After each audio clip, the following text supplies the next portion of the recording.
I build AI agents for 9 months now and I messed up a lot. My agents get stuck in loops and wasted thousands of dollars. They made up fake information and I learned that autonomous doesn't mean they actually work well. But you don't need to make my mistakes. And today I'm showing you 5 things I wish I knew before I started. These tips will save you time and money, and if you're building AI agents right now or you want to start, this video will help you avoid big problems. So let's get started. And mistake number 1 is good agents doesn't mean big agent. So mistake number 1, good agents doesn't mean big agent. So when I started, I built this massive agent. It could read emails, write responses, update my CRM, send follow-up messages, and it created tasks in my project manager. All in one agent. I thought I was a genius, but if you make a big agent, you don't know which part failed. Was it the email reader, the CRM connection, the response writer? You end up spending hours just trying to find a problem. So my advice, break down your big agent into small agents. Instead of one agent that does the 10 things, make 10 agents that each do one thing really well.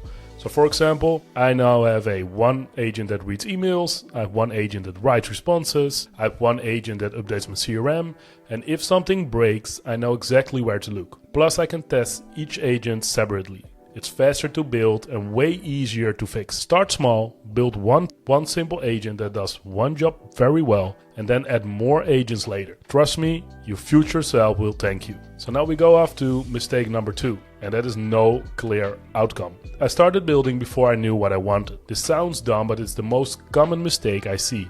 People get excited by AI agents, they start building, they think I want to automate my full business, and they jump straight into the tools. Here's the problem. If you don't know exactly what you want to automate, you'll waste weeks building the wrong thing. I did it with my first agent also. I spent 2 weeks building an agent that helps me with customer support, and that sounds good. What does that actually mean? Does it mean that the agent answers every email? Does it sort emails by priority? Does it only handle simple questions? Does it create support tickets? I don't know. So I built something that kind of did everything, but didn't do anything very well. So here's what you need to do instead. Before you build anything, write down the exact task or process you want to automate.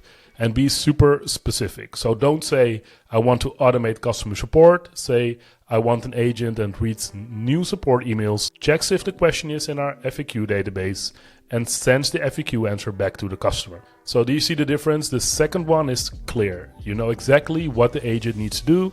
You can test it if it works. You can measure if it saves you time. And here's a simple checklist before building an agent. So you ask, what does success looks like? And how will I know if it's working?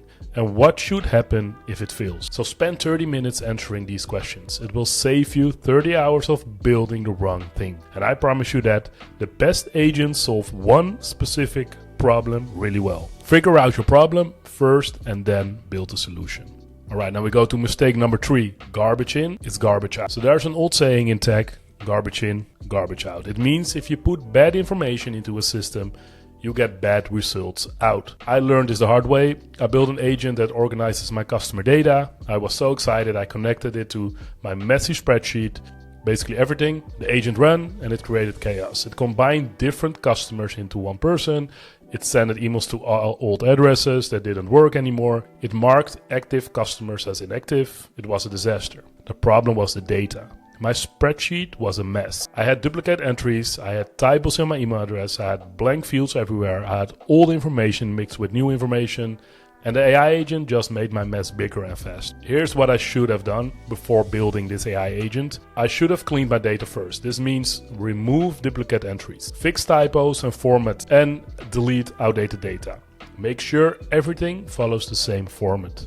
I know this sounds boring, it's not exciting like building AI agents, but it's the most important step. Think about it like cooking. If you use rotten ingredients, the meal will taste bad no matter how good the recipe is. Same with AI agents. If your bad data is bad, your agent will produce bad results. So now I spend time cleaning my data before I automate anything. Sometimes I spend more time on data cleaning than I'm building an actual agent.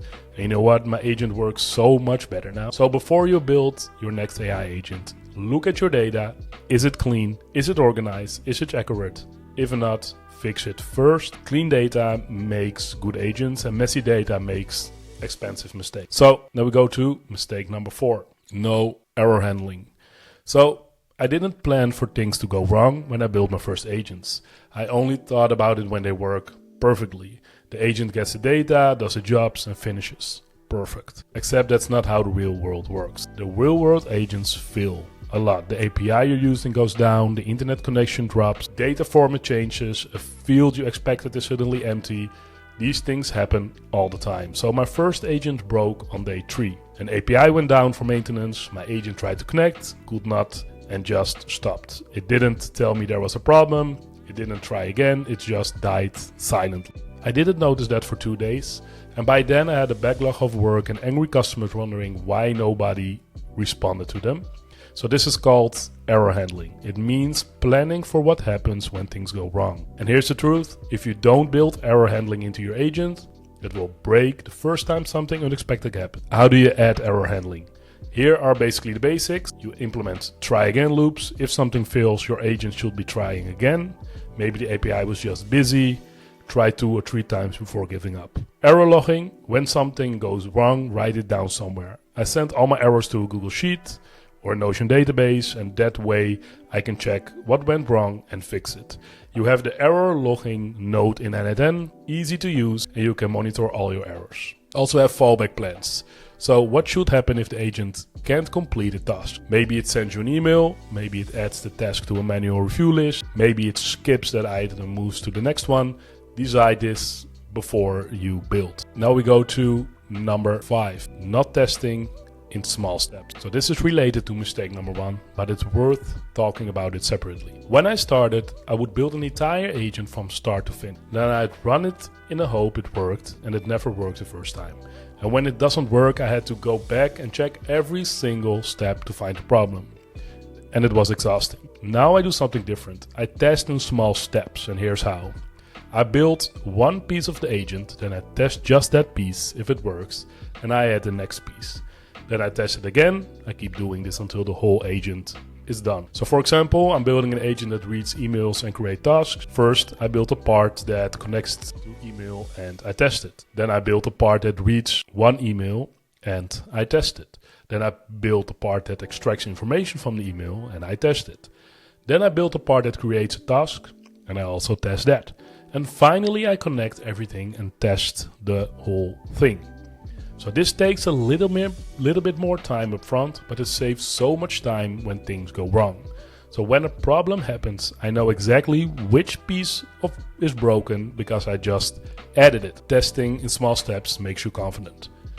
You know each piece works before you move forward. You're building a solid foundation instead of hoping everything magically works at the end. So my rule now is never build more than 10 minutes without testing. It keeps me from wasting time and broken agents. So there you have it. 5 things I wish I knew before building AI agents. Keep your agents small and simple.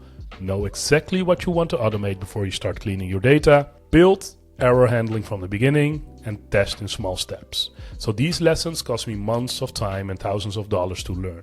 But you don't have to make the same mistakes. So if you are building AI agents, start with these 5 principles.